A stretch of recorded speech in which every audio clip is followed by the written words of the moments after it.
हमारे इस YouTube channel में आप सभी का बहुत बहुत स्वागत है। इसके पहले की वीडियो में हम बहुत सारा चीज़ बता चुके हैं कि समाजशास्त्र क्या है, इसके जनक कौन हैं। अगस्त कॉम्टे इसके जनक माने जाते हैं। तो इसी से संबंधित आज फिर हम एक नया वीडियो लेकर आए हैं जिसका नाम है प्रत्यक्षवाद। ये समाजशास्त्र में अगस्त कॉम्टे के प्रत्यक्षवाद के नाम से जाना जाता है। तो आइए जानते हैं कि प्रत्यक्षवाद क्या है, किसे कहते हैं। इसके पहले हम बता दें कि प्रत्यक्षवाद सिद्धांत को ही समाजशास्त्र में कॉम्ट के त्रिस्तरीय सिद्धांत के नाम से जाना जाता है। तो आइए जानते हैं प्रत्यक्षवाद क्या है।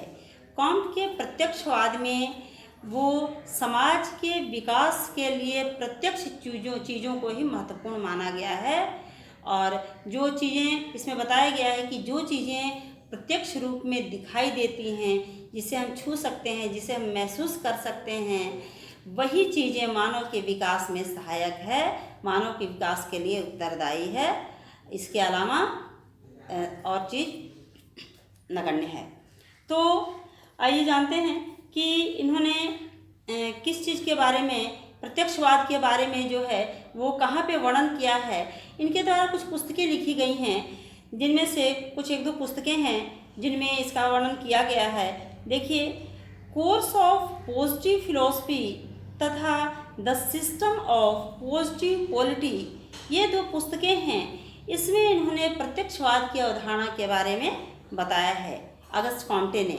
इसमें इन्होंने बताया है कि कॉम्टे ने बहुत सारे मानव समाज के इतिहासों का अध्ययन किया है। बहुत सारे अध्ययन करने के बाद वे इस निष्कर्ष पे पहुँचे हैं। वो बताते हैं, कॉम्टे बताते हैं कि उन्हें इतना अनुभव प्राप्त हो गया है, अनुभव नहीं बल्कि पूर्ण रूप से उन्हें ज्ञान प्राप्त हो गया है कि समाज के विकास के लिए क्या आवश्यक है। उनका ये कथन है कि औद्योगिकरण समाज के विकास के लिए बहुत ही महत्वपूर्ण तथ्य है। औद्योगिकरण और इसके अलावा वैज्ञानिक आविष्कार, जो चीज़ें हुई हैं, यानी वैज्ञानिक युग, ये दो चीज़ें समाज के विकास के लिए बहुत ही आवश्यक हैं। और इन दो चीज़ों के बिना समाज का विकास संभव नहीं है। इन्होंने समाज के विकास के लिए 3 अवधारणाएं प्रस्तुत की हैं और तीनों अवधारणाओं के बारे में आज हम आपको बताएंगे, जिसके वजह से, जिसके आधार पे इस सिद्धांत का नाम त्रिस्तरीय सिद्धांत भी पड़ा। तो त्रिस्तरीय सिद्धांत के नाम से इसे हम जानते हैं। वो अवधारणाएं हैं, सबसे पहले हैं मिथ्यापूर्ण अवधारणा। मिथ्यापूर्ण अवधारणा के अंतर्गत कौन कौन सी चीज़ें आती हैं? इसमें धर्म से संबंधित चीज़ें, जनमत से संबंधित चीज़ें आती हैं और स्वतः की चेतना के ऊपर आधारित होता है यह आधार। धर्म से संबंधित क्या है? धर्म से संबंधित क्या है? प्रकृति से संबंधित। तो इस आधार पे यह माना जाता है कि समाज का विकास, अर्थात मानव समाज का विकास का मुख्य आधार धर्म है। जैसे क्या धर्म है, किस प्रकार से धर्म है, इसके बारे में हम बता रहे हैं कि यदि किसी भी व्यक्ति के जीवन में कोई घटनाएं घटती हैं या किसी का पुत्र यदि बीमार पड़ जाता है, तो वह व्यक्ति ये समझता है कि यह ईश्वर की कृपा से हुआ है, ईश्वर की यही इच्छा थी, या किसी के पुत्र की मृत्यु हो जाती है तो ऐसा माना जाता है कि ईश्वर की ही ऐसी इच्छा थी जिसकी वजह से ऐसा हो गया। इसमें किसी का कोई योगदान नहीं है, कोई हाथ नहीं हो सकता है।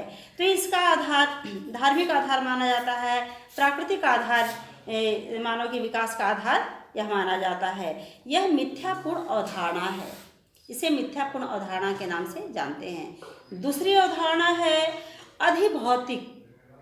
अधिभौतिक के अंतर्गत क्या क्या चीज़ें आती हैं? वो चीज़ें आती हैं जो अमूर्त होती हैं, जो निराकार होती हैं। ये आत्मा से संबंधित चीज़ें हैं, भूत प्रेत प्रेतात्मा से संबंधित चीज़ें हैं।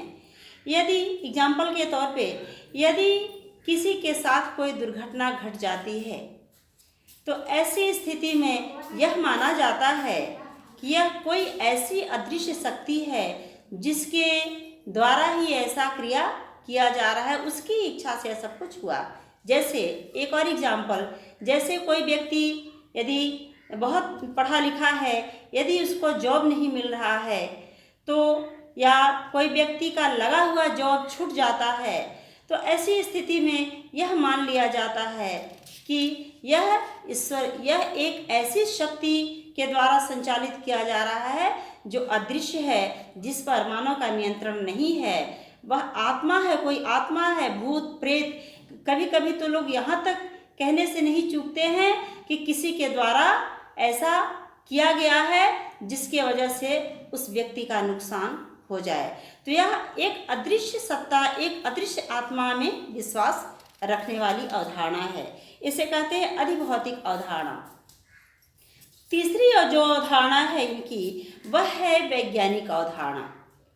इसके आधार पे अगस्ट कॉम्टे का यह मानना है कि संसार में जो कुछ भी होता है, यानी मानव के विकास में पूर्ण रूप से सब कुछ प्रत्यक्ष के वाद के कारण होता है। मानव के विकास का कारण पूर्ण रूप से प्रत्यक्षवाद है। क्योंकि प्रत्यक्षवाद क्या है? तो जो चीज़ें हमें प्रत्यक्ष रूप से दिखाई दे रही हैं, जिसे हम सुन सकते हैं, जिसे हम स्पर्श कर सकते हैं, जिसे हम महसूस कर सकते हैं, यही सारी चीज़ें मानव के विकास के लिए उत्तरदायी हैं। इन्हीं सब की वजह से मानव समाज का विकास होता है। यदि हम धार्मिक अवधारणा में उलझे रहेंगे, यदि हम अंधविश्वासों में उलझे रहेंगे, तो इस अवधारणा को मानते हैं, धार्मिक और अंधविश्वास वाली अवधारणा को यदि हम मानते हैं, तो हमारे समाज का विकास नहीं हो सकता है। बल्कि हम प्रत्यक्षवाद की अवधारणा को यदि हम मानते हैं, तो निश्चित रूप से मानव का विकास पूर्णत्व को प्राप्ति होगा। अर्थात प्रत्यक्षवाद के कारण ही मानव का विकास हो पाता है। जो चीज़ें प्रत्यक्षवाद का अर्थ कैसे विकास होता है प्रत्यक्षवाद से, इसके बारे में थोड़ा सा हम आपको बता देते हैं कि जो चीज़ें दिखाई दे रही हैं, जैसे कि हमारे समाज में हमारी भौतिकता से संबंधित बहुत सारी सुख सुविधाओं वाली चीज़ें हैं, जिनकी वजह से हमारा जीवन स्तर बढ़ रहा है। पहले का जीवन स्तर और यदि आज के जीवन स्तर की हम तुलना करते हैं, तो हम यह पाते हैं कि इस वैज्ञानिक युग में मानव समाज का विकास बहुत तेज़ी से हुआ है।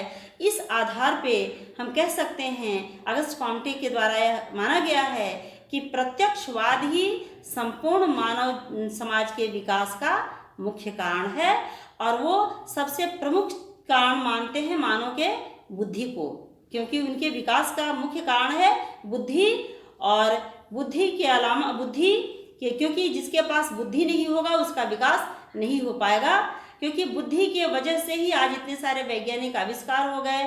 व्यक्ति किसी चीज़ को महसूस कर पाता है, सुख सुविधाओं की और इच्छा होती है, जिसके अनुसार वह व्यक्ति स्टेप बाय स्टेप विकास करता है। तो संपूर्ण रूप से समाज के विकास का मुख्य आधार प्रत्यक्षवाद माना गया है अगस्ट कॉम्टे के द्वारा।